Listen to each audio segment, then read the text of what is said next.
नमस्कार, बहुत स्वागत है आप सभी का। मैं हूं आपके साथ अंजलि सिंह। बुलेटिन की शुरुआत एक बड़ी खबर के साथ करेंगे। बड़ी खबर सामने आ रही है विदिशा से, जहां पर विदिशा में बोरवेल में गिरने की दूसरी घटना सामने आई है। सिरोंज में बोरवेल में गिरी है बच्ची।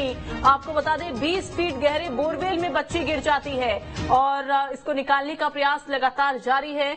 आपको बता दें कि बोरवेल जो कि इस समय खुला पड़ा हुआ था और उसी के अंदर बोरवेल के अंदर बच्ची गिर जाती है। घर के अंदर ही बना हुआ था बोरवेल, जिसकी गहराई 20 फीट की बताई जा रही है। आपको बता दें सिरोंज के कजालिया गांव की ये पूरी घटना है।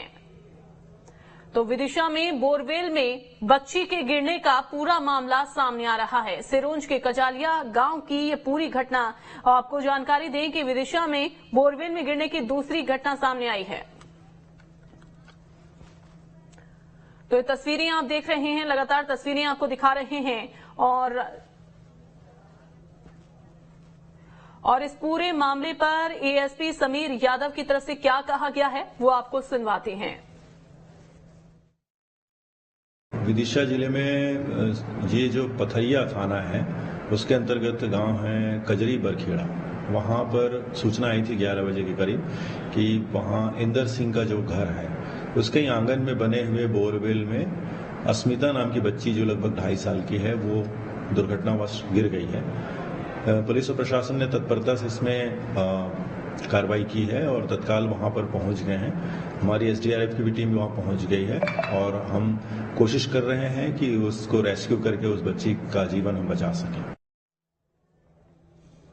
सुरेंद्र हमारे सहयोगी जुड़ गए हैं विदिशा से। इसके अलावा हमारे साथ सहयोगी हमारी नीलम जुड़ी हुई हैं। सबसे पहले आपके पास ही सुरेंद्र आते हुए, अभी फिलहाल क्या अपडेट है पूरे मामले में?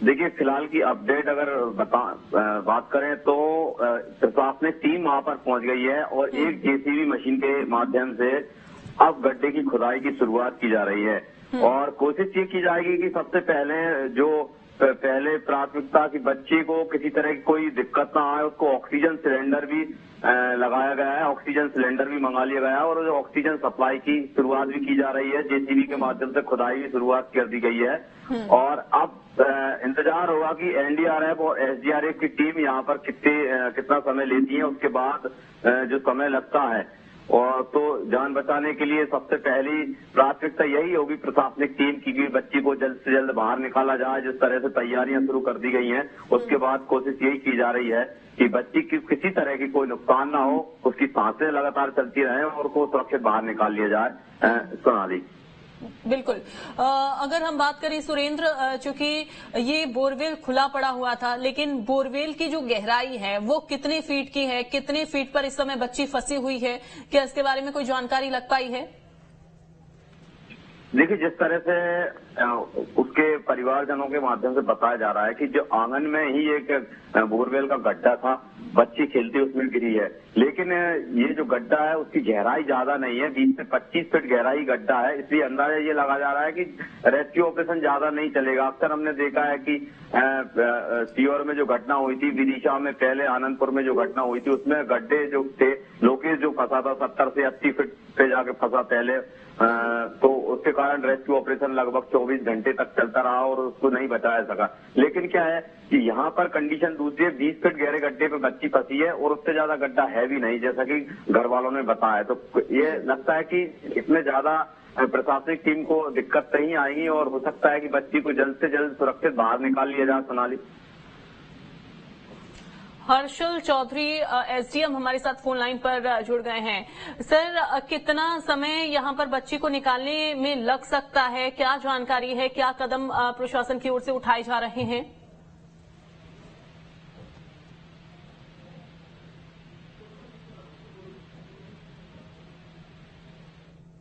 लगता है आवाज नहीं पहुंच पा रही है, तो तस्वीरें आपको लगातार दिखा रहे हैं। जेसीबी की मदद से खुदाई चल रही है। आपको बता दें घर के आंगन में ही, घर के अंदर ही बोरवेल, ये जो गड्ढा है वो बना हुआ था और फिलहाल गड्ढा खुला पड़ा हुआ था, जिसके बाद बच्ची खेल रही थी आंगन में और बच्ची इसमें गिर जाती है।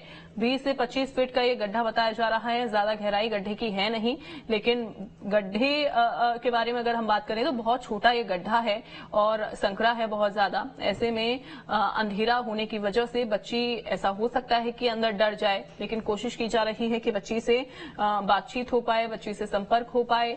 और आपको जानकारी दे दें कि फिलहाल रेस्क्यू की टीम भी पहुंच रही है, प्रशासनिक अमला मौके पर मौजूद है, हर संभव मदद की कोशिश की जा रही है। बच्ची को निकालने के लिए रेस्क्यू ऑपरेशन भी जारी है।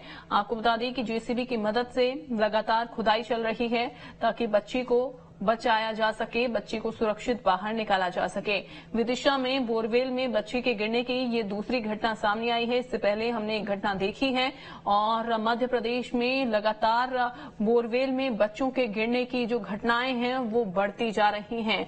हर दूसरे तीसरे महीने में हम देख रहे हैं कि ये घटना सामने आती है, लेकिन कहीं न कहीं ऐसी घटनाएं तमाम सवाल भी खड़े कर रही हैं। सुरेंद्र हमारे साथ लगातार बने हुए हैं।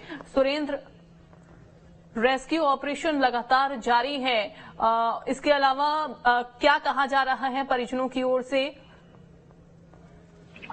देखिए, जिस तरह से ये जो शुरुआत में जो खबर आई थी कि बच्ची बोरवेल में गिरी है, तो प्रशासनिक तौर पे अक्सर देखा जाता है, ये सोचते हैं कि खेत के किसी गड्ढे में गिरी होगी, लेकिन ये मामला दूसरा है कि घर के किसी गड्ढे में बच्ची पहली बार गिरी है और ये आंगन में ही, घर के सामने ही खुला हुआ गड्ढा था। ये भी बहुत बड़ी लापरवाही उसके परिजनों के द्वारा की गई है कि जिस तरह से घर के आंगन में छोटे बच्चे होने के बावजूद भी इस तरह का गड्ढा खुला छोड़ा गया। अक्सर हम खबरें सुन रहे हैं, लगातार इस तरह की घटनाएं हो रही हैं, इसके बाद भी बड़ी लापरवाही उसके परिवार वालों की भी है। साथ साथ प्रशासनिक तौर पर लगातार ये देखा गया कि एक बड़ी आदेश निकाले गए प्रशासनिक तौर पर और लोगों को जागरूक करने की एक कोशिश की गई कि किसी तरह के गड्ढे ये खुले ना छोड़े जाएं, कुएं भी खुले ना छोड़े जाएं, जिस तरह के जिनमें पानी नहीं होता है उनमें भी घटना हो जाती हैं। लेकिन प्रशासन ने इस पे कड़ी कार्रवाई नहीं की। जितने भी गड्ढे खुले छोड़े उसमें लापरवाही कहीं ना कहीं की गई है। कई जगह कुएं भी अभी खुले पड़े हुए हैं जिनके ना ढका गया है, ना कहीं मिट्टी से उनका भराव किया गया है। अंजलि, तो जिस तरह से एक आदेश पत्र तो जारी कर दिया जाता है प्रशासन की तरफ से, लेकिन अगर कोई लापरवाही करता है तो कड़ी कार्रवाई उन पर नहीं होती, जिसके कारण फिर ये घटनाएं होती हैं। अब ये देखना होगा कि इस जो घटना में अगर बच्ची को, अगर सही कहा, एक वाजिब सवाल ये उठता है कि लगातार निर्देश जारी किए जा रहे हैं, लगातार ये घटनाएं सामने आ रही हैं, बच्चों की मौत इस घटनाओं की वजह से हो रही है, लेकिन बावजूद इसके लापरवाहियों का दौर चल रहा है। नीलम, चूंकि हम यहाँ पर ये भी देखते हैं कि एक के बाद एक घटनाएं होती जा रही हैं, महज 2 से 3 महीने का ही वक्त गुजरता है, उसके बाद एक और नई घटना सामने आ जाती है बोरवेल में बच्चों के गिरने की। इससे सबक क्यों नहीं लिया जाता? इतनी लापरवाही क्यों आखिरकार बच्चों के साथ बढ़ती जा रही है? खुद माता पिता लापरवाह हो रहे हैं यहाँ पर। तो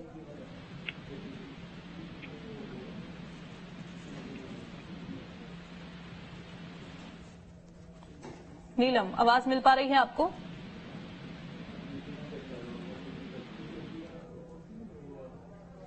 लगता है नीलम तक आवाज नहीं पहुंच पा रही है। तो देखिए, आपको बता दें कि फिलहाल तो ये एक बड़ा सवाल खड़ा होता है कि हम कुछ ही महीनों में देखते हैं कि बच्चों के गिरने की जो घटनाएं हैं वो दोबारा से रिपीट हो जाती हैं। इससे कोई सबक नहीं लिया जा रहा है, लेकिन सवाल यही है कि आखिरकार क्यों? क्योंकि ये एक जो सवाल बना हुआ है वो हर कोई पूछता है, जो भी ये खबर देखता है, ये सुनता है कि ऐसी घटनाएं सामने आ रही हैं, तो उसके बाद से ही लोग ये सवाल पूछने पर मजबूर हो जाते हैं कि आखिरकार जब इतने ज्यादा निर्देश दिए जा चुके हैं, मुख्यमंत्री की ओर से भी ये सख्त लहजों में कहा गया है कि कोई भी खुला बोरवेल नहीं छोड़ेगा, ये जिम्मेदारी वहां की प्रशासनिक अमले की बनेगी कि अगर बोरवेल को खुला छोड़ा जाए तो उस पर निगरानी बना के रखें, ताकि लोगों को भी ये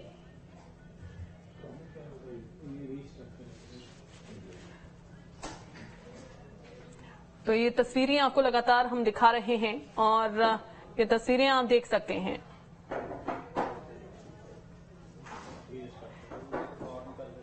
मंत्री विश्वास सारंग की ओर से जिला प्रशासन